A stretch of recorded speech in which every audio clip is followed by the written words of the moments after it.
Hello నమస్తే. తెలంగాణ రాజకీయాలు ఒక్కసారిగా వేడెక్కాయి. అధికార కాంగ్రెస్, ప్రతిపక్ష బీఆర్ఎస్ పార్టీల మధ్య మాటల యుద్ధం, వీధి పోరాటం స్థాయికి చేరింది. అధికార పార్టీ సవాల్ చేసింది ప్రతిపక్ష పార్టీలకు. ప్రతిపక్ష పార్టీ బీఆర్ఎస్ గత కొద్ది రోజులుగా ఆరోపణలు చేస్తూ వచ్చింది. గురుకుల పాఠశాలలకు సంబంధించి గురుకుల హాస్టల్స్లో దానికి సంబంధించిన సరుకుల టెండర్లలో భారీగా కుంభకోణం జరిగింది. డ్రగ్స్ సప్లైకి సంబంధించిన కేసుల్లో ఇరుక్కున్న కొంతమందికి దానికి సంబంధించిన కాంట్రాక్టు ఇచ్చారు అంటూ ఆరోపణ చేస్తూ వచ్చింది.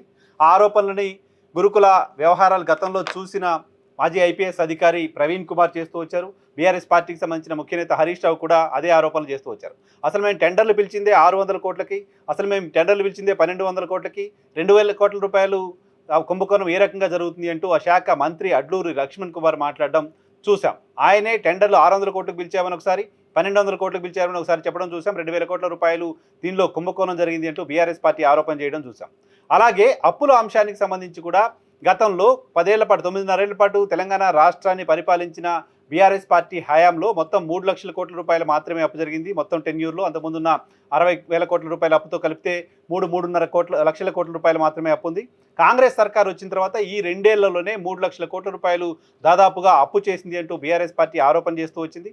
అదే సమయంలో అధికార పార్టీ బీఆర్ఎస్ పార్టీ 8 లక్షల కోట్ల రూపాయలు అప్పు చేసింది. రాష్ట్రానికి ఎక్కడికైనా వెళ్తే అప్పు పుట్టని పరిస్థితిని క్రియేట్ చేసింది. ఎక్కడికైనా వెళ్తే దొంగలాగా చూస్తున్నారు అంటూ ముఖ్యమంత్రి మాట్లాడడం, తెలంగాణ రాష్ట్ర ఖజానా పూర్తిగా ఖాళీ అయిపోయింది, ఎవడు అప్పిచ్చే పరిస్థితి కూడా లేదు అంటూ ముఖ్యమంత్రి ప్రభుత్వంలోని మంత్రులు మాట్లాడుతూ ఉన్న నేపథ్యంలో అప్పులకు సంబంధించిన అంశం పైన సవాల్ విసిరారు మంత్రి జూపల్లి కృష్ణారావు. 8 లక్షల కోట్ల రూపాయల అప్పు బీఆర్ఎస్ సర్కార్ చేసింది అంటూ ఆయన సవాల్ చేశారు. దీనిపైన దాన్ని నిరూపించడానికి సంబంధించి నేనే టీఆర్ఎస్ భవన్కి వస్తాను అంటూ ఆయన ప్రకటన చేశారు. టీఆర్ఎస్ భవన్కి నేనే వస్తాను, హరీష్ రావు కేటీఆర్ అక్కడే ఉండండి, అక్కడే చర్చిద్దాం అప్పులకు సంబంధించి అంటూ ఆయన ఒక సవాల్ నిన్న చేశారు. దానికి కేటీఆర్, హరీష్ రావు సిద్ధమయ్యారు. మేము బీఆర్ఎస్ భవన్లో ఉంటాం, రండి ఇక్కడే చర్చిద్దామంటూ వాళ్ళు చెప్పారు. ఈరోజు ఉదయాన్నే బీఆర్ఎస్ భవన్కి వెళ్ళారు. వాళ్ళిద్దరు వెయిట్ చేస్తున్నారు. అదే సమయంలో గాంధీ భవన్కి వెళ్ళారు జూపల్లి కృష్ణారావు. గాంధీ భవన్లో అక్కడ కొంతమంది విజిటర్స్ని కలిసిన తర్వాత నేరుగా తెలంగాణ భవన్కి వస్తానంటూ ఆయన చెప్పారు. ఇది నడుస్తుండగానే అడ్లూరు లక్ష్మణ్ కుమార్తో పాటు మంత్రులు పొన్నం ప్రభాకర్, అజారుద్దీన్, సంక్షేమ శాఖలకు సంబంధించిన మంత్రులు వీళ్ళు ముగ్గురు గన్ పార్క్ దగ్గరికి వచ్చారు.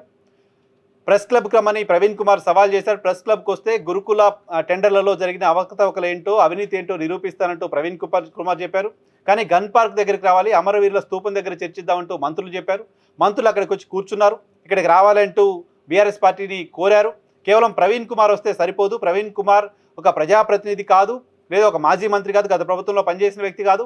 ఆయన కాకుండా హరీష్ రావు, కేటీఆర్, లేకపోతే ఆ పార్టీకి సంబంధించిన ప్రజాప్రతినిధులు, మాజీ మంత్రులు ఎవరో ఒకరు వస్తే అమరవీరుల స్తూపం దగ్గరే మనం చర్చిద్దామంటూ ముగ్గురు మంత్రులు అక్కడ కూర్చోవడం, మాట్లాడడం చూసాం.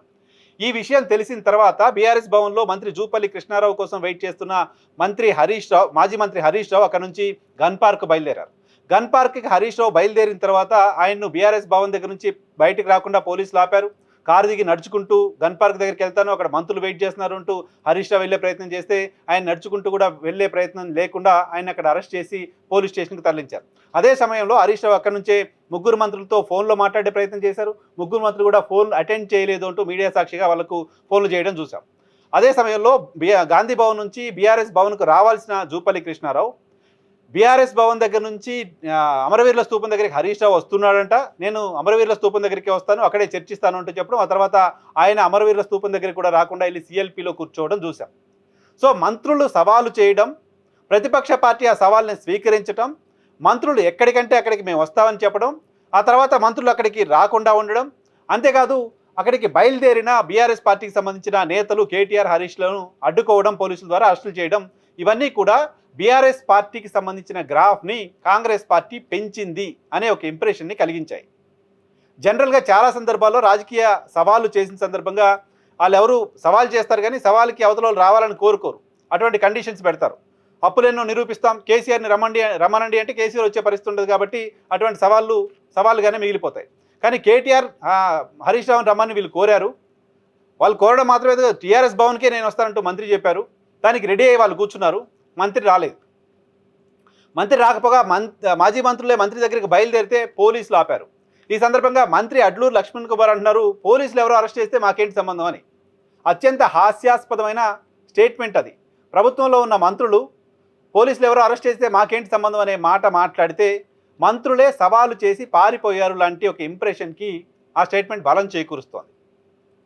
అప్పుల విషయంలో కావచ్చు, గురుకుల టెండర్ల అంశానికి సంబంధించి కావచ్చు, ప్రతిపక్ష పార్టీకి సవాల్ చేసి అధికార పార్టీ పారిపోయింది లాంటి ఒక ఇంప్రెషన్ ఈరోజు ఉదయం నుంచి జరిగిన పరిణామాలను బట్టి చూస్తే అర్థమవుతోంది. గన్ పార్క్ దగ్గరకు రావడానికి రెడీ అయిన బీఆర్ఎస్ పార్టీ నేతలను ఎందుకు అడ్డుకున్నారంటే ప్రభుత్వం దగ్గర ఆన్సర్ లేదు. బీఆర్ఎస్ భవన్కి వస్తానన్న మంత్రి జూపల్లి కృష్ణారావు ఎందుకు రాలేదు అంటే వాళ్ళ దగ్గర ఆన్సర్ లేదు ప్రభుత్వం దగ్గర. లేదు, గన్ పార్క్ దగ్గరికే బయలుదేరి నడుచుకుంటూ వస్తున్న హరీష్ రావును కేటీఆర్ను ఆపాల్సిన అవసరం ఎందుకు వచ్చింది అంటే ఆన్సర్ లేదు ప్రభుత్వం దగ్గర. బీఆర్ఎస్ భవన్లో ఒక చైర్ వేసి మంత్రి కోసం చైర్ వేసి కూర్చోబెట్టి వాళ్ళు మేము వెయిట్ చేసాం, అయినా మంత్రి రాలేదు, ఎందుకు రాలేదు అంటే ఆన్సర్ కనపడే పరిస్థితుంది. ఇవన్నీ కూడా సవాల్ చేసి పారిపోయింది లాంటి ఒక ఇంప్రెషన్ని బలపరిచాయి. బీఆర్ఎస్ పార్టీకి సంబంధించిన గ్రాఫ్ని కాంగ్రెస్ పార్టీకి సంబంధించిన నాయకులే ఈరోజు ఉదయం నుంచి జరిగిన పరిణామాల్లో పెంచినట్లు కనపడింది.